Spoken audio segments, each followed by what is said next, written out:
আসসালামু আলাইকুম রহমতুল্লাহি ওয়া বারাকাতুহু। আউযু বিল্লাহি মিনাশ শাইতানির রাজিম। বিসমিল্লাহির রহমানির রহিম।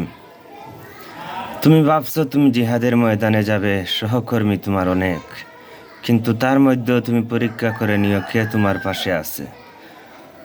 কোনো না কোনো এক যুদ্ধে আলী রাদিয়াল্লাহু তাআলা আনহুকে পিছন দিক থেকে তীর মারা হয়েছিল। সামন দিকে তো ইহুদিরা কাফেররা ছিল, পিছনে মুসলমানরা ছিল, তাহলে এই তীরটা মারল কে?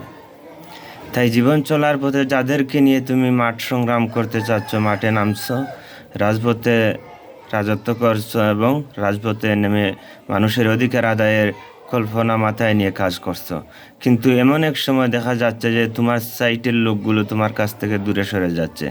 কেন যাচ্ছে? তারা তাদের স্বার্থ হাসিল হয়ে গেছে। তোমার কাঠামো তুমি কতটুকু করতে পারবে, তোমার জন্য কি করা সম্ভব বা কি করা সম্ভব নয় তা তারা মেপ পেয়ে গেছে।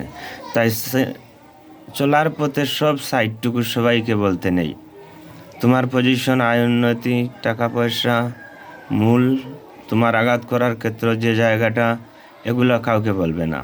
জীবন সংগ্রামে তুমি মাথা নত করো না, তুমি বীর সৈনিক। তোমার জন্য জাগিয়ে আছে নতুন এক প্রজন্ম। কি দেখিয়ে যেতে পেরেছো তুমি তাদেরকে? কি করে যেতে পেরেছো তাদের জন্য?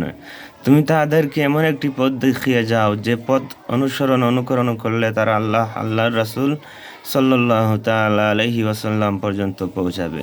এমন কিছু প্রতিভা দেখাও যেই প্রতিভা দেখে তারা মুগ্ধ হবে, একদিন পৃথিবীতে তারাই রাজত্ব করবে।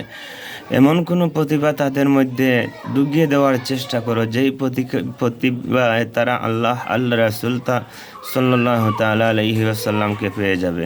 তাই জীবন সংগ্রামে মনে করো তুমি 20 জন কর্মী নিয়ে মাঠে নেমেছো।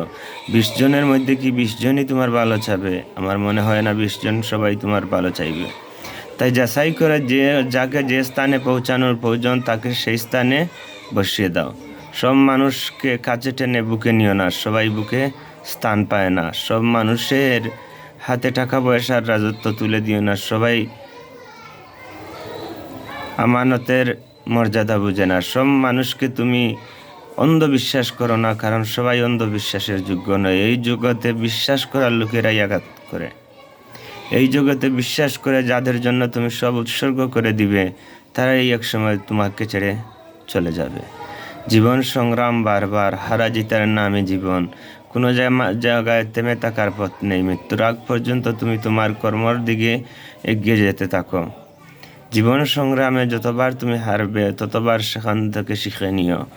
বন্ধু, তুমি থেমে থাকো না। তোমার মকসুদ মঞ্জিল আল্লাহ সুবহানাহু ওয়া তাআলা জাল্লে জালালুহু ওয়াজহুর সাজানো জান্নাতুল ফেরদাউস। আল্লাহ আমাদের সহায় হোক।